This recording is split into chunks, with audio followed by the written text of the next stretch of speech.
Bold ആയിട്ടുള്ള സ്ത്രീകൾ അല്ലെങ്കിൽ കരിയറിൽ സക്സസ്ഫുൾ ആയിട്ടുള്ള ലേഡീസിനെയൊക്കെ നമ്മൾ ബോൾഡ് ആൻഡ് ബ്യൂട്ടിഫുൾ എന്ന് പറയും. പക്ഷെ റിയൽ ആയിട്ടുള്ള ബോൾഡ്, ബ്യൂട്ടിഫുൾ ആൻഡ് ഈ ഒരു പൊസിഷനിലേക്ക് എത്താനായിട്ട് ഒത്തിരി സ്ട്രഗിൾ ചെയ്ത് നമ്മളെല്ലാവരും ആഗ്രഹിക്കുന്ന ഒരു പൊസിഷനിലേക്ക് എത്തിയ വ്യക്തിയാണ്. So how are you feeling career wise, person wise, ഈ ഒരു സ്റ്റേജിൽ എന്താ തോന്നുന്നത്? Career wise still we are struggling. That is struggle will be for whole life. നമുക്ക് പറയാൻ പറ്റില്ല. ബിക്കോസ് എല്ലാം ദിവസം നമുക്ക് വേറെ വേറെ ഒരു ചാലഞ്ച് വരണുണ്ടോ.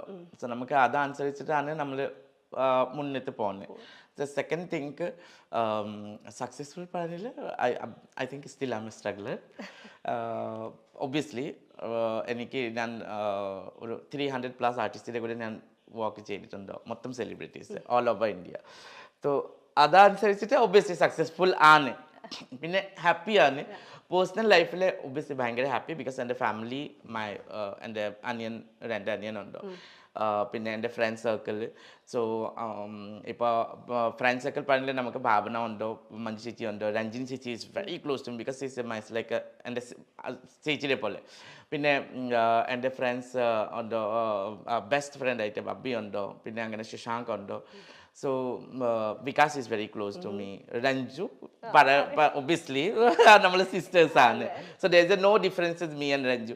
So അത്ര ആൾക്കാർ എൻ്റെ കൂടെ ഉണ്ടായിട്ട് ഞാൻ ഒബ്വിയസ്ലി ഞാൻ ഭയങ്കര ഹാപ്പിയാണ്. എനിക്ക് പറയാൻ നമ്മൾ അത്ര ഉണ്ടായിട്ട് പിന്നെ നമ്മൾ ഹാപ്പി ഇല്ല പറയുന്നില്ല, അത് മോശമായി പോകും. എന്നാൽ എവിടെയൊക്കെ ഒരു വിഷമമുണ്ടല്ലേ. അത് കാരണം ഈ പറഞ്ഞ ഡയലോഗിൽ നിന്ന് ഞാൻ മനസ്സിലാക്കുന്നു ഏറ്റവും കൂടുതൽ നമ്മൾ ലൈഫിൽ വിചാരിച്ച പോലെ എല്ലാ കാര്യങ്ങളൊക്കെ പോകുന്നത്. നമ്മൾ ഒരു ചൈൽഡായിട്ടിരിക്കുന്ന സമയത്ത് നമ്മൾ ഭയങ്കര ഹാപ്പി ആയിരിക്കും. പക്ഷേ റിയാലിറ്റി ഓഫ് ലൈഫിലേക്ക് എത്തുന്ന സമയത്ത് നമ്മുടെ ഉള്ളിലൊരു ഇൻറ്റേർണൽ കോൺഫ്ലിക്റ്റ് ഉണ്ടാവുന്നുണ്ട്. സൊസൈറ്റിയിലേക്ക് നമ്മൾ ഒരു വ്യക്തി എന്നുള്ള രീതിയിൽ ഇറങ്ങുന്ന സമയത്ത്. ബട്ട് ജാനിനെ സംബന്ധിച്ചിടത്തോളം ജാന് പോകേണ്ടി വന്ന ആ ഒരു മെൻ്റലായിട്ടുള്ളൊരു സ്ട്രഗിൾ എന്ന് പറയുന്നത് എത്രയൊക്കെ മനസ്സിലാക്കുന്നു എന്ന് പറഞ്ഞാലും അതിനൊരു ലിമിറ്റ് ഉണ്ടല്ലേ. ഞങ്ങളൊക്കെ സാധാരണ ആൾക്കാർ പറയുമ്പോൾ ഏറ്റവും ആ ഒരു ഇനീഷ്യൽ ഡേയ്സ്, അതായത് കുഞ്ഞിലെയുള്ള സമയത്ത് എങ്ങനെയായിരുന്നു മൈൻഡിനെ കൺട്രോൾ ചെയ്തിരുന്നത് ഈ സിറ്റുവേഷൻസിലൊക്കെ വരുമ്പോൾ? ആ ചെരുപ്പ് വയസ്സത്തിൽ എനിക്ക് കുറേ സാധനങ്ങളും എനിക്ക് ഇപ്പോൾ അറിയാൻ പറ്റില്ല. ബിക്കോസ് നമുക്ക് ഒരു ടീനേജർ ടൈമിൽ എനിക്ക് ഭയങ്കര കൺഫ്യൂഷൻ ലൈഫ്. ബിക്കോസ് എൻ്റെ ഫസ്റ്റ് അട്രാക്ഷൻ പറഞ്ഞിട്ട് എൻ്റെ ഒരു ടീച്ചറുണ്ട്. നോട്ട് ഇൻ മൈ സ്കൂളിൽ, നമ്മളുടെ അടുത്ത ഒരു കുട്ടികളുടെ സ്കൂളുണ്ട്. ആ സ്കൂളിൻ്റെ ഒരു ടീച്ചറിൻ്റെ കൂടെ ഭയങ്കരമായിട്ട് അട്രാക്ഷൻ. പക്ഷെ നമ്മൾ ആ ടൈമിൽ അറിയാൻ പറ്റില്ല. ബിക്കോസ് ഇപ്പോൾ കുട്ടികൾക്ക് പെട്ടെന്ന് മനസ്സിലാവും സെക്സ്വലി എന്താ പറയുക, ജെൻസ് ആണ്, ലേഡീസ് ആണ്, ട്രാൻസ്ജെൻഡേഴ്സ് ആണ്, ഗേ ആണ്. സോ ഈ കാര്യങ്ങളും നമുക്ക് ഇപ്പോൾ ഇൻ്റർനെറ്റിൻ്റെ അത്ര നമ്മൾ വന്ന് ആൾക്കാർക്ക് അത്ര മനസ്സിലാവുന്നത്. ഈ ഓറിയന്റേഷൻ എന്താണെന്ന് മനസ്സിലാവും. അന്നത്തെ കാലത്ത് നമുക്ക് ആ ടൈമിൽ നമുക്ക് ജെൻഡർ ഓറിയന്റൽ ഒന്നും കാര്യങ്ങളും നമുക്ക് അറിയത്തില്ല. സോ നമ്മൾ മനസ്സിൽ എന്താ തോന്നുന്നു അതൊക്കെ നമ്മൾ ചെയ്തിട്ടുള്ളൂ. പിന്നെ എൻ്റെ ഗ്രാൻഡ് മദർ എന്നെ ഭയങ്കര സപ്പോർട്ടീവ് ഉണ്ട്. കാരണം കൂടെ ആരെ എന്തെങ്കിലും ചീത്ത പറഞ്ഞില്ല ആള് സമ്മതിക്കില്ല. പിന്നെ എൻ്റെ അങ്കിൾസ്, ആൻറ്റീസ് എല്ലാവരും ലൈക്ക് ഭയങ്കര ക്ലോസ് ആയിട്ട് ഇരിക്കുന്ന കുറേ ആൾക്കാരീസ് ഉണ്ട്. സോ ഇപ്പം എൻ്റെ 3 aunties are there. So one is in High Court lawyer ആണ് ഗുവാഹത്തിയിൽ, government lawyer. So 1 teacher, 1 vice principal, she got just retirement. So ഈ 3 ആൻറ്റി എൻ്റെ ഫ്രണ്ട്സിനെ പോലെ എൻ്റെ അമ്മൻ്റെ കുറ്റങ്ങളും നമ്മൾ ഷെയർ ആക്കും. സോ അങ്ങനെയാണ് ക്ലോസ്നെസ്. പിന്നെ എല്ലാവരും പറയുന്ന ഒരു കാര്യമേ ഉള്ളൂ, എന്തെങ്കിലും ചെയ്യൂ. ബിക്കോസ് വാട്ടെവർ നമ്മൾ ചെയ്യുന്ന കാര്യം മാത്രം നമുക്ക് റിഫ്ലക്റ്റ് ചെയ്തിട്ടുള്ളൂ, നമ്മൾ ജെൻഡർ അല്ല. കാരണം ഇപ്പോൾ ജെൻഡറായിട്ട് നമ്മൾ റിഫ്ലക്ഷൻ ഉണ്ടെങ്കിൽ നമുക്ക് അത് ഇൻ ഫ്യൂച്ചർ വർക്ക്ഔട്ട് ആവില്ല. ബട്ട് നമ്മൾ ചെയ്യുന്ന കാര്യങ്ങളും ജോലികൾ, നമ്മൾ ബിഹേവിയേഴ്സ്, നമ്മളെ ആൾക്കാർക്ക് ആ പേര് മാറുന്നത് ഇങ്ങനെയാണ്. അങ്ങനെ ആ രീതിയിലേക്ക് മാത്രം നമുക്ക് തിരിച്ച് കിട്ടിയിട്ടുള്ളൂ. So just always like be careful. നമ്മൾ പേരെ ചീത്താവില്ല. അത്ര മാത്രം നോക്കി നമുക്ക് നന്നായി പെരുമാറുക, നല്ല രീതിയിൽ ജോലി പേരുണ്ടാക്കി എടുക്കുക അല്ലേ. അതെ. ഇപ്പൊ ഞാൻ മനസ്സിലാക്കുന്നിടത്തോളം അപ്പം ജാനിന്റെ ഒരു ചേഞ്ച് ഓവറിന്റെ വീട്ടിൽ നിന്ന് തന്നെ നല്ല സപ്പോർട്ട് ഉണ്ടായിരുന്നു. യൂഷ്വലി കുട്ടികളിൽ ഇങ്ങനെ ഒരു സംഭവം പേരൻസ് പൊതുവെ ഐഡന്റിഫൈ ചെയ്യാൻ പറ്റും എങ്കിൽ പോലും അവരതിനെ ഇഗ്നോർ ചെയ്യുകയോ അല്ലെങ്കിൽ കുട്ടീനെ വേറെ രീതിയിൽ സൈക്കോളജിക്കലി എന്താ പറയുക, ഇത് അങ്ങനെയല്ല വേണ്ട, അങ്ങനെയല്ല വേണ്ട. ഇപ്പം ഫോർ എക്സാമ്പിൾ നമ്മൾ ഒരാൾ ട്രാൻസ് വുമൺ ആവാൻ അല്ലെങ്കിൽ ട്രാൻസ്മാൻ ആവാൻ തീരുമാനിച്ചു കഴിഞ്ഞാൽ അവർ അതിലേക്ക് എത്തിക്കഴിയുമ്പോൾ ഇപ്പോഴും നമ്മുടെ സമൂഹം പറയുന്നത് നല്ലൊരു അടി കൊടുത്താൽ ശരിയാവുമായിരുന്നു എന്ന് പറയുന്ന ആൾക്കാർ നമ്മുടെ കൂട്ടത്തിൽ തന്നെ ഉണ്ട്. അപ്പൊ ഇത് നോർമലി എല്ലാരും ചെയ്യുന്ന കാര്യമാണ്. അങ്ങനത്തെ എന്തെങ്കിലും ഒരു സിറ്റുവേഷൻ ഉണ്ടായിട്ടുണ്ടോ ജാന്റെ ലൈഫിൽ? എൻ്റെ അമ്മ അടിക്കുന്നത് കുറെ അടിക്കിട്ട്. ബിക്കോസ് നമുക്ക് പറയാൻ പറ്റില്ല 5 fingers is never same. There is lots of differences is there.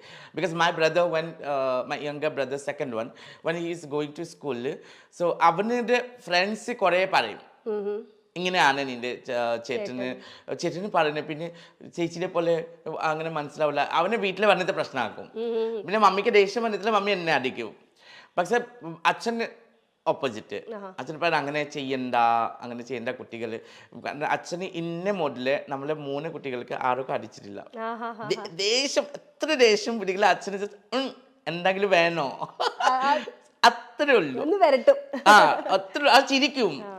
പക്ഷെ മമ്മി ഭയങ്കര അടി. പിന്നെ കുറച്ചായിട്ട് മമ്മി എൻ്റെ ആൻറ്റി അങ്കിൾസ് എല്ലാവരുടെ കൂടെ പഠന കാരണം സൊസൈറ്റി നമ്മളെല്ലാവരും കാര്യങ്ങളും കേട്ടിട്ട് ജീവിക്കാൻ പറ്റില്ല. ഇത് ഏത് ഏജിലാണ്? അതൊരു എൻ്റെ 10, 11, 12 ekdom teenage. Ekdom teenage. Pre-teenage എന്ന് പറയുന്ന ടൈം അല്ലേ? എനിക്ക് എൻ്റെ മെയിൻലി എൻ്റെ ലൈഫിൻ്റെ ഒരു ടേണിംഗ് പോയിന്റ് പറഞ്ഞില്ല ഈ ബേസിക്കലി നമ്മളുടെ ഓറിയൻറ്റേഷന് വേണ്ടി. പിന്നെ എൻ്റെ അച്ഛൻ റെയിൽവേയിലാണ്. in school എനിക്ക് അടുത്ത സ്കൂളിലെ ആ teacher he is also very young and after MA he is coming he was very handsome. He was very handsome. So like we always look from that window. So he used to so നമ്മളെ ഈ എൻ്റെ കൂടെ ഇരിക്കുന്ന കുട്ടികളെ ഉണ്ടായി. So നമ്മൾ എല്ലാ ടൈമിൽ പോയിട്ട് നോക്കുന്ന ഓടുന്നേ ആല് വരും. സോ അങ്ങനെ ഈ കുട്ടി നമ്മളുടെ ഫ്രണ്ട്സിൻ്റെ കൂടെ സംസാരിച്ച് അതാ എൻ്റെ മമ്മിയുടെ സഭയിലേക്ക് കിട്ടി കഴിഞ്ഞിട്ട് മമ്മി എന്നെ അടി സൂപ്പർ അടി, ജന്മത്ത് മറക്കാത്ത രീതിയിലുള്ള അടി കിട്ടി. എൻ്റെ അച്ഛന് കാണാനെ അങ്ങനെ അടിക്കണ്ട പറഞ്ഞിട്ട്. സോ നൈറ്റ് ഞാൻ വിശ്വസിച്ചു. പിന്നെ ഈ അമ്മ അച്ഛനെ സംസാരിക്കുന്നത് ഞാൻ രാത്രി കെട്ടി. അച്ഛന് പറഞ്ഞ കുഴപ്പമില്ല, ഒരു 2-3 മാസമേ ഉള്ളൂ, +2 കഴിഞ്ഞിട്ട് ഞാൻ എൻ്റെ കൂടെ കൊണ്ടുപോയിക്കൊള്ളാം അവിടെ. കാരണം എൻ്റെ അച്ഛൻ ഹിൽ സ്റ്റേഷനിലാണ് ജോലി, NC ഹിൽസിൽ. Last time might be you people had to seen it that Haflong പറഞ്ഞിട്ട് ഒരു ലാൻഡ് സ്ലൈഡിങ് ആയിട്ട് മൊത്തം റെയിൽവേ സ്റ്റേഷൻ പോയല്ലേ. അങ്ങനെ ഒരു ന്യൂസ് ഉണ്ട്. അത് ഇപ്പോൾ ഉണ്ടോ ആ ഫ്ലഡ് ടൈമിൽ. So I think it's last year. So ആ സ്റ്റേഷനിലാണ്. സോ ആക്സസ് ഒന്നും ഇല്ല. സോ ഞാൻ കേട്ടിട്ട് ഞാൻ വിചാരിച്ചു ഇപ്പോൾ ഞാൻ ഡാൻസ് ക്ലാസ്സിൽ പോകാൻ പറ്റില്ല. പിന്നെ അച്ഛന് കൊണ്ടുപോയി കഴിഞ്ഞിട്ടില്ല. എനിക്ക് അച്ഛൻ്റെ വേണ്ടി കുക്കിംഗ് ചെയ്യണം, സ്കൂളിൽ പോകണം, ടീച്ചേഴ്സ് ജോലി, എനിക്ക് നടക്കില്ല. അത് കഴിഞ്ഞിട്ട് ഞാൻ അപ്പം തന്നെ പിറ്റേ ദിവസം സ്കൂളിൽ ഡ്രേസില്ലേ, ബാഗിലെ സ്കൂൾ ബുക്സ് ഒന്നുമില്ല, കുറച്ച് ടൂന്നി. സോ ഞാൻ വെച്ചാൽ ആൻറ്റിയുടെ വീട്ടിൽ പോവും. ഞാൻ വന്നിട്ട് റെയിൽവേ സ്റ്റേഷനിൽ നേരിട്ട് ഞാൻ സ്റ്റേഷൻ മാസ്റ്റർക്ക് പറഞ്ഞ് അങ്കിൾ എൻ്റെ അച്ഛൻ പറഞ്ഞ് ആൻറ്റിയുടെ വീട്ടിൽ പോകണം, എൻ്റെ ട്രെയിനിൽ വിടാൻ വേണ്ടി പറഞ്ഞു. സോ ആ സ്റ്റേഷൻ മാസ്റ്റർ എനിക്ക് ഗാഡിയുടെ കമ്പാർട്ട്മെൻറ്റിൽ വന്നിട്ട് ഗുവാഹത്തി റെയിൽവേ സ്റ്റേഷനിൽ സ്റ്റേഷൻ മാസ്റ്ററിലെ കബിനിൽ കൊടുത്ത് മതി കുട്ടിക്ക് ആൻറ്റി കൊണ്ടുപോയി കളെ. ബിക്കോസ് എൻ്റെ അച്ഛൻ്റെ family is very well known family. Doctor Bhupen Hazarika ഒരു മ്യൂസിക് ഡയറക്ടർ ബോളിവുഡിൽ. സോ ഹി ഈസ് മൈ അച്ഛൻ അമ്മവൻ. So we are from that family. വലിയ ലക്ഷറി വിവാഹം, ലക്ഷറി ലൈഫാണ് ജാൻമണി സ്വപ്നം കാണുന്നത്. വലിയ ഒരു ബംഗ്ലാവ്, കോടികൾ വിലമതിക്കുന്ന വീടിന് മുന്നിൽ നിരന്നു കിടക്കുന്ന കാറുകൾ.